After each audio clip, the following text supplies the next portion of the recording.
സമൂഹത്തിൽ അങ്ങനെ ഒരു ധാരണ ശരിയാണോ എന്ന് നമ്മൾ പുനഃപരിശോധിക്കേണ്ട കാലഘട്ടമാണ്.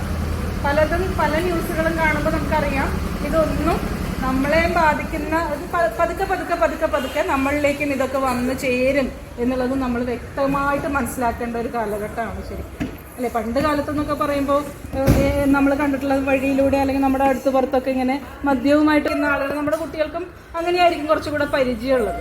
പക്ഷെ ഞങ്ങളെയൊക്കെ സംബന്ധിച്ചപ്പോൾ ഞങ്ങൾ ഹയർ സെക്കൻഡറി ലെവലിലൊക്കെ എടുക്കുന്ന ആളുകളാണ്. നമ്മളിപ്പോൾ യൂസ്ഡായിട്ട് കുട്ടികളുടെ ഇടയിൽ വരെയും കണ്ടുകൊണ്ടിരിക്കുന്ന ഒരു കാര്യമാണ്. അത് ഭയങ്കര ഞെട്ടിക്കുന്ന വലിയൊരു കാര്യമാണ് ശരിക്കും. ഞങ്ങളെയൊക്കെ സംബന്ധിച്ച് കാലത്ത് തന്നെ വന്നു കഴിഞ്ഞാൽ കുട്ടികളിങ്ങനെ ഡെസ്കിൽ തല ചായ്ച്ച് കിടക്കുന്ന അവസ്ഥയാണ്. അപ്പം നമുക്കറിയാം എന്തോ പ്രശ്നമുണ്ട് എന്നുള്ളത് അല്ലേ. അത് ശരിക്കും പറഞ്ഞു കഴിഞ്ഞാൽ മറ്റ് എല്ലാ കാര്യങ്ങളെക്കാളും എല്ലാ തരത്തിലുള്ള മറ്റ് സാമൂഹിക വിപത്തുകളെക്കാളും വലിയ പ്രശ്നമാണ് ലഹരി എന്നുള്ളൊരു സംഭവം ഉണ്ടാക്കുന്നത്.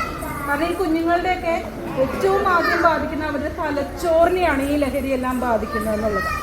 മറ്റ് ലഹരിയേക്കാളും കൂടുതൽ ഇപ്പോൾ രാസലഹരികളാണ് കൂടുതൽ ഉപയോഗിക്കുന്നത്. സ്റ്റിക്കറുകളൊക്കെ പോലെയുള്ളത്. പിന്നെ എന്തും ലഹരിയായി മാറുന്ന ഒരു കാലഘട്ടമായിരുന്നു. എന്തും ലഹരിയായിട്ട് ഉപയോഗിക്കാം. നമുക്ക് ചില മാനസിക അസുഖങ്ങൾക്കായിട്ട് ഉപയോഗിക്കുന്ന ചില മരുന്നുകൾ വരെയും ലഹരിയായിട്ട് ഉപയോഗിക്കുന്നുണ്ട്. റിപ്പീറ്റഡായിട്ട് ഇങ്ങനെ ഉപയോഗിക്കുന്നുണ്ട്. അതാ നമ്മുടെ തലച്ചോറിന് സന്തോഷം നൽകുന്നത് എന്തോ ആ സന്തോഷം നൽകുന്നത് നമ്മൾ റിപ്പീറ്റായിട്ട് ചെയ്യും അല്ലെ. ഞാനായാലും നിങ്ങളായാലും എങ്ങനെയാ സന്തോഷമുള്ള കാര്യങ്ങളാണ് നമ്മൾ ചെയ്യുന്നത്. അത് തന്നെയാണ് ഈ ലഹരിക്കുള്ള പ്രശ്നം. അത് തന്നെയാണ്. അത് നമ്മുടെ ഉള്ളിലേക്ക് ചെല്ലുമ്പോൾ ആരാണോ അത് ഉപയോഗിക്കുന്നത് അയാളുടെ ഉള്ളിലേക്ക് ചെല്ലുമ്പോൾ അറിയാതെ ഒരു സന്തോഷം, ആഹ്ലാദം എന്ന് പറയുന്നൊരു സംഭവം നമുക്ക് നൽകുന്നുള്ളതാണ്. അതായത് നമ്മുടെ തലച്ചോറിലേക്ക് എത്തി അവിടെ ഒരു രാസപദാർത്ഥമുണ്ട്, ഈ ഡോപ്പമിൻ എന്ന് പറയുന്നൊരു സംഭവം. അതിനെ ഉത്തേജിപ്പിച്ചുകൊണ്ടാണ് അത് നമുക്കപ്പോൾ വലിയൊരു ആഹ്ലാദം തരും.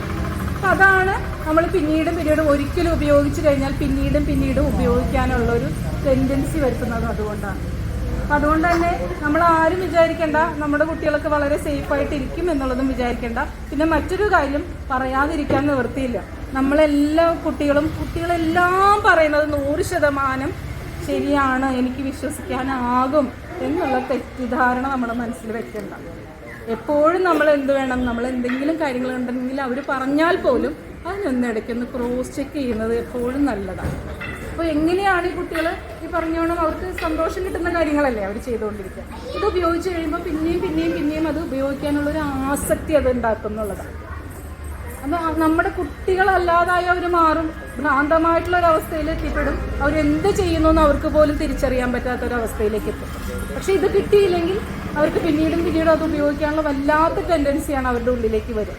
അപ്പോൾ അതുകൊണ്ട് തന്നെ നമ്മളിത് വളരെ ശ്രദ്ധാപൂർവം അവരെ എന്തൊക്കെ മാറ്റങ്ങളാണ് അവരിൽ നമുക്കറിയാം. ഒരു നന്നായി ഒബ്സർവ് ചെയ്യുന്ന ഒരു ഉമ്മയെ സംബന്ധിച്ച് അറിയാം എന്താണ് ഇവനുണ്ടാകുന്ന അവസ്ഥ എന്നുള്ളത് അറിയാം അല്ലേ. നമ്മൾ സാധാരണ കാണുന്ന ഒരു കുട്ടിയിൽ നിന്ന് അവന് തീർച്ചയായിട്ടും ഒരുപാട് വ്യത്യാസങ്ങളുണ്ടാവും. വല്ലാതെ ഉറക്കം വരുന്ന ഒരു ടെൻഡൻസി ഉണ്ടാവും. അതൊക്കെ ശരിക്കും ഈ ആൽക്കഹോൾ പോലെ അല്ലെങ്കിൽ നിക്കോട്ടിൻ പോലെയുള്ള കാര്യങ്ങളൊക്കെ ചെല്ലുമ്പോൾ ഈ ഉറക്കം വരില്ലായിരിക്കും. ഇങ്ങനെ ഒരു തൂങ്ങി ഒരു മന്ദത പോലെയായിരിക്കും ആദ്യം ഉണ്ടാകുന്ന ഒരവസ്ഥ.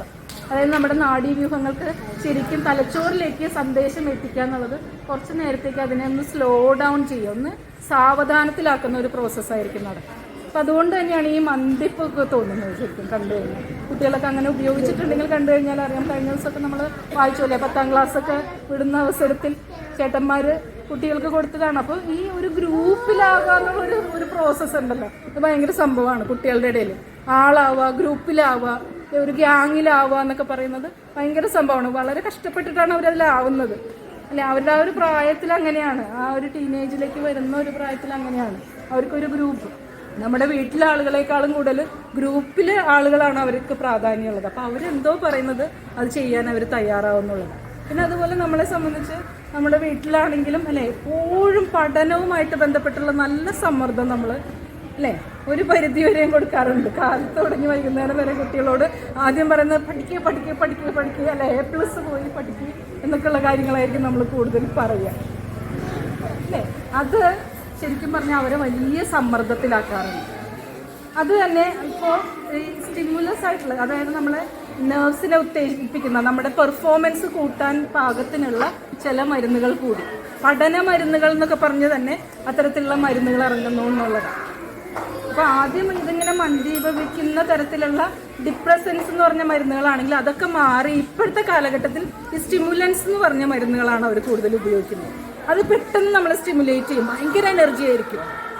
അങ്ങനെയുള്ള മരുന്നുകൾ ഈ MDMA പോലുള്ള നമ്മൾ എന്ന് ഓമന പേരിൽ വിളിക്കുന്ന മരുന്നുകളൊക്കെ തന്നെ ഉപയോഗിച്ച് കഴിഞ്ഞാൽ 48 മണിക്കൂറും അതിൻ്റെ എനർജി ലെവൽ ഭയങ്കരമാണ്. കണ്ണടയ്ക്കാനേ പറ്റില്ല, കുട്ടി ഉറങ്ങുകയില്ല, ഉറങ്ങാൻ ബുദ്ധിമുട്ടാണ്, ഭയങ്കര ഹൈപ്പർ ആക്റ്റീവായിരിക്കും.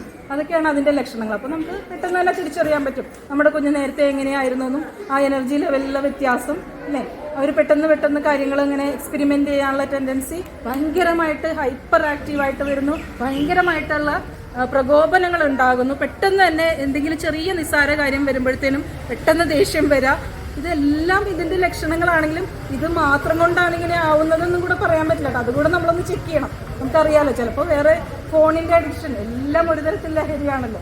നമ്മുടെ തലച്ചോറിലെത്തി നമ്മളെ ഒരു സന്തോഷത്തിൻ്റെ ഇതിലേക്ക് നയിച്ചുകൊണ്ട് പിന്നീട് ചെയ്യാൻ പ്രേരിപ്പിക്കുന്ന എല്ലാ കാര്യങ്ങളും ലഹരി തന്നെയാണ്.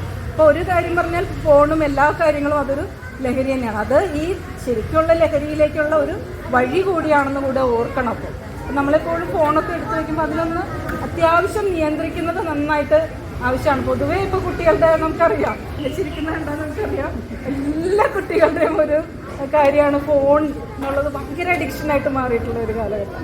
അപ്പോൾ അത് ഇങ്ങനെ ഉപയോഗിച്ചില്ലെങ്കിൽ അതിങ്ങനെ ഭയങ്കരമായിട്ട് ഇങ്ങനെ കിട്ടിയില്ലെങ്കിൽ നമ്മളോടുള്ള ദേഷ്യം അല്ലേ, തീർച്ചയായിട്ടും ഞാനടക്കമുള്ള അമ്മമാർ ഫേസ് ചെയ്യുന്ന ആ കൊറോണ കാലഘട്ടം കഴിയുമ്പോൾ ഫേസ് ചെയ്യുന്ന ഒരു സംഭവമാണ്. അങ്ങനെ റിപ്പീറ്റായിട്ട് ചെയ്യാൻ തോന്നുന്ന ചില കാര്യങ്ങളാണ്. അതാണ് ഈ സ്റ്റിമുലി എന്ന് പറയുന്ന മരുന്നുകൾ. അതാണ് പെട്ടെന്ന് ഉത്തേജിപ്പിക്കുന്ന, എനർജി തരുന്ന. അത് നമ്മൾ ഈ സമ്മർദ്ദം കൂടെ അവരുടെ ഉള്ളിലേക്ക് ആക്കുമ്പോൾ അവർ സ്വാഭാവികമായിട്ടും എൻ്റെ വീട്ടിൽ എപ്പോഴും A+ വാങ്ങിക്കണം എന്നുള്ളതാണ്, ഞാൻ നന്നായിട്ട് പഠിക്കണം എന്നുള്ളതാണ്. അപ്പോൾ എനിക്ക് ഈ ലെവലിൽ നിന്നാൽ പോലെ കുറച്ചും കൂടി ലെവൽ കൂട്ടി അല്ലേ, കുറച്ചുകൂടി എനർജി എടുത്താലേ എനിക്ക് നന്നായിരുന്ന് പഠിക്കാൻ പറ്റുള്ളൂ എന്നുള്ളൊരു തെറ്റിദ്ധാരണ കൂടെ കുട്ടിയുടെ മനസ്സിലേക്ക് വരികയാണ്. അപ്പം അതുകൊണ്ട് തന്നെ ഇത്തരം മരുന്നുകൾ അവന് ഉപയോഗിക്കാൻ പ്രേരിപ്പിക്കുമ്പോൾ പെട്ടെന്ന് തന്നെ അവനതിലേക്ക് വരാനുള്ള ടെൻഡൻസി കൂടും.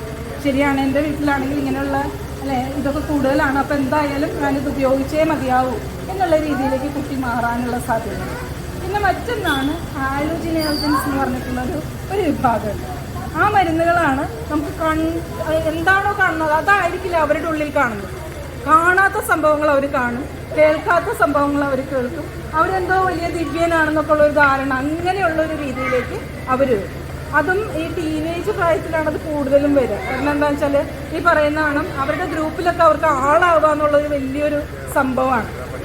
ചില കുട്ടികളെ നമ്മൾ ഈ ഫസ്റ്റ് ബെഞ്ചേഴ്സ് എന്നൊക്കെ പറയുന്ന അവരെ പഠിക്കുന്നതുകൊണ്ട് ശ്രദ്ധിക്കും, അല്ലെങ്കിൽ മറ്റെന്തെങ്കിലും ആക്ടിവിറ്റീസ് ഉള്ള കുട്ടികളെ ആണെങ്കിൽ അങ്ങനെയും ശ്രദ്ധിക്കും. അതല്ലാത്ത കുട്ടികളെ ആളുകൾ ശ്രദ്ധിക്കണം അല്ലേ. എല്ലാ മനുഷ്യനുള്ളൊരു എല്ലാവർക്കും ഉള്ളൊരു ധാരണയാണ് എല്ലാവർക്കും എന്താ മറ്റുള്ളവർ ശ്രദ്ധിക്കപ്പെടണമെന്ന്. ആ ശ്രദ്ധ കിട്ടാൻ വേണ്ടിയും പലപ്പോഴും ഇങ്ങനെ കുട്ടികളിത് ഉപയോഗിക്കാനുള്ള സാധ്യതയുണ്ട് അല്ലേ. അവർ എന്തൊക്കെയോ പെട്ടെന്ന് ഇങ്ങനെ സംസാരിക്കാനൊക്കെ മടിയുള്ള കുട്ടികളുണ്ടാവും, മറ്റുള്ളവരുമായിട്ട് ഇടപഴകാൻ മടിയുള്ള കുട്ടികളുണ്ടാവും. അപ്പം അങ്ങനെയുള്ള കുട്ടികൾക്ക് ഇത് ഉപയോഗിച്ച് കഴിഞ്ഞാൽ നന്നായി മറ്റുള്ളവരോട് ഇടപഴകാൻ പറ്റും, പേടിയില്ലാതെ സംസാരിക്കാൻ പറ്റും എന്നൊക്കെ പറഞ്ഞിട്ടാണ് ആളുകൾ ഈ കുട്ടിയെ അതിലേക്ക് പ്രേരിപ്പിക്കുക.